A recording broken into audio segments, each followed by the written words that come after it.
50 Cent Biography. The rapper known as 50 Cent is living proof that hip-hop is as much a lifestyle as it is a type of music. He was a star in the underground mixtape circuit for several years, but the rest of the world did not hear about him until 2002, when his first single, Wanksta, appeared on the soundtrack of the film 8 Mile. In 2003, 50 Cent's debut album Get Rich or Die Tryin topped the charts and broke sales records. As a result, the young rapper was constantly in the press, and his life became an open book. This was not a studio gangster, meaning a musician who makes up stories about drugs, violence, and murder in order to sell records. 50 Cent was the real deal. He grew up on the streets of New York, survived being shot at 9 times, and used those experiences to fuel his songs. As a result, critics noted that his music had a gritty edge, and they predicted that 50 Cent would be the next hip-hop heavyweight. Life of a drug dealer. Born Curtis Jackson, 50 Cent grew up in South Jamaica, a neighborhood of Queens, which is a borough of New York City. It is a tough neighborhood, plagued by gang violence. It is also the birthplace of many rappers, including LL Cool J, 1968, and the female trio Salt and Paypa. 50 Cent was surrounded by violence from the day he was born. His mother, Sabrina Jackson, was only 15 years old when he was born on July 6, 1976. She turned to dealing drugs in order to support her son, and eventually became one of the most feared drug dealers in Queens. Sabrina was killed mysteriously when her son was 8, perhaps the result of a drug war. 50 Cent was raised by his grandmother, whom he adored. However, because she had 9 other children in her charge, the boy spent a good deal of time on the streets. By the time he was 12, he was dealing crack, a strong form of cocaine that is smoked. As 50 Cent explained to Allison Samuels of Newsweek, he had to fend for himself because he did not want to burden his grandmother. I didn't want to ask her for a pair of Air Jordans when I knew she couldn't afford them, so I began working to get my stuff and not stress her out. The bottom line is, the obstacles that you overcome are going to determine how great you are. At age 15, 50 Cent bought his first gun, and by 19 years old he was the neighborhood drug kingpin, bringing in about $150,000 a month. He had dropped out of high school and was spending most of his time in gaol. 50 Cent was also listening to his favorite musicians, including KRS-One, Rakim, and Run DMC, and trying his hand at writing his own rhymes. He dreamed about breaking into the music business but was not sure he should give it a try. When his son, Marquise, was born, 50 Cent knew it was time to make a change. He decided to stop dealing drugs and start making music. Eminem, unlikely hip-hop hero. Eminem is one of the biggest superstars in the music business, but he is also one of the most controversial. His lyrics are full of profanity, his CDs are boycotted by women's organizations and gay and lesbian groups, and he makes news headlines because of his public rampages against his mother, his ex-wife, other musicians, and fans. On the other hand, Eminem, a white rapper from Detroit, Michigan, has an enormous number of steadfast followers. He also has been credited with infusing new life into a genre that some considered to be growing old and stale. Eminem was born Marshall Mathers III in Kansas City, Missouri, on October 17, 1972. When he was young, he and his mother, Debbie Mathers Briggs, divided their time between Missouri and Detroit, Michigan. When he was 12, the family finally put down roots in the east side of Detroit. Because they were constantly moving, Mathers found it difficult to make friends, so he turned to television and comic books. He also started tuning into rap music, and soon he was writing rhymes like his favorite musicians, LL Cool J and 2 Live Crew. By high school, Mathers was skipping most of his classes, and focusing his energies on his music. He failed the 9th grade, and ended up dropping out of Osborne High School. Mathers paid his dues over the next few years, releasing independent CDs until he was noticed by veteran rapper Dr. Dre.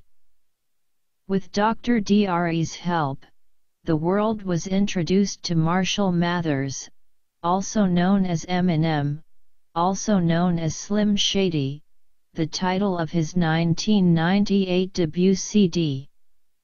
His songs were harsh, filled with references to rape, violence, and drug use. In particular, Mathers lashed out at his ex-wife, Kim, and his mother, whom he blamed for his hard childhood.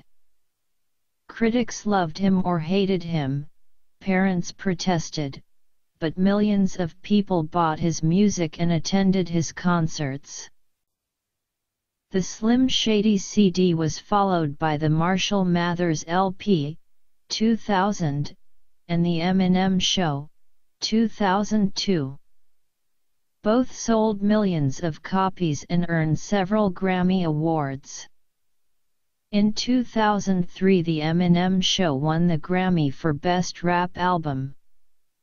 That same year, Mathers took home an Academy Award for Best Original Song for Lose Yourself, which appeared on the soundtrack of the movie 8 Mile, 2002. Mathers also starred in the film, playing Jimmy Smith, a would-be rapper who battles the streets of Detroit. Smith was a character that Eminem knew well since he moved from those same streets to become one of the most unlikely hip-hop heroes in music history. Learns from the master.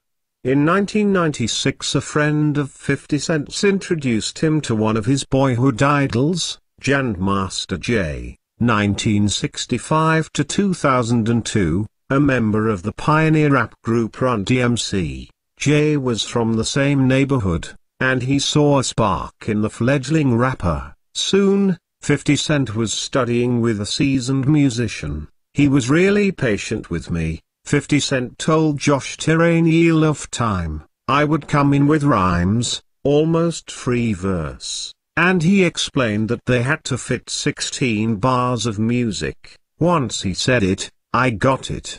In 1997, Master J signed a production deal with 50 Cent and agreed to promote him.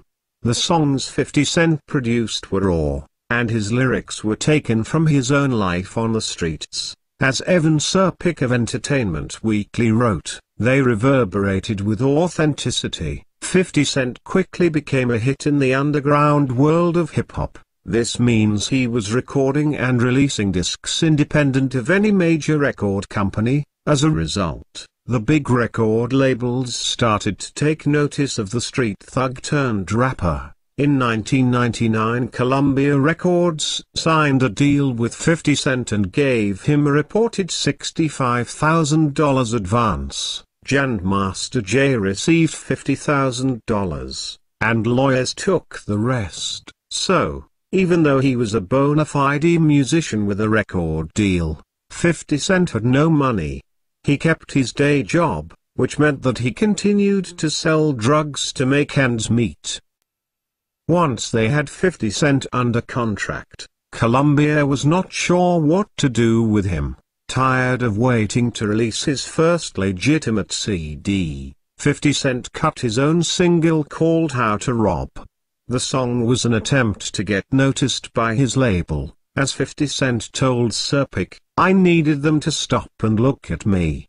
How to Rob did get Columbia's attention, and everyone else's attention in the music world, since it was filled with 50 Cent's plan to rip off every hip-hop star around. In his lyrics, 50 Cent warned, "I'll rob boys, 2 men like I'm Michael Bivens, catch Tyson for half that cash, like Robin Givens." Columbia put 50 Cent's song on the soundtrack to the movie In Too Deep, 1999, but did little else with their artist. In May of 2000, 50 Cent's street life caught up with him. While sitting in a friend's car in front of his grandmother's house, another car pulled up, and the driver fired round after round into 50 Cent's body. All told, he was hit 9 times, including a bullet to his hip, which shattered the bone, and a bullet to his head. Although 50 Cent survived,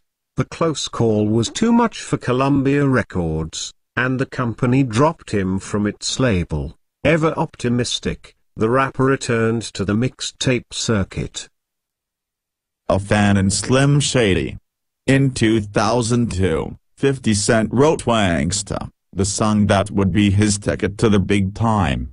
Wanksta was a bouncy party tune, but it was also a direct jab at 50 Cent's archenemy, rapper Ja Rule. 1976. The feud between the two musicians began in 1999, when Ja Rule was robbed and then accused 50 Cent of being involved in the incident.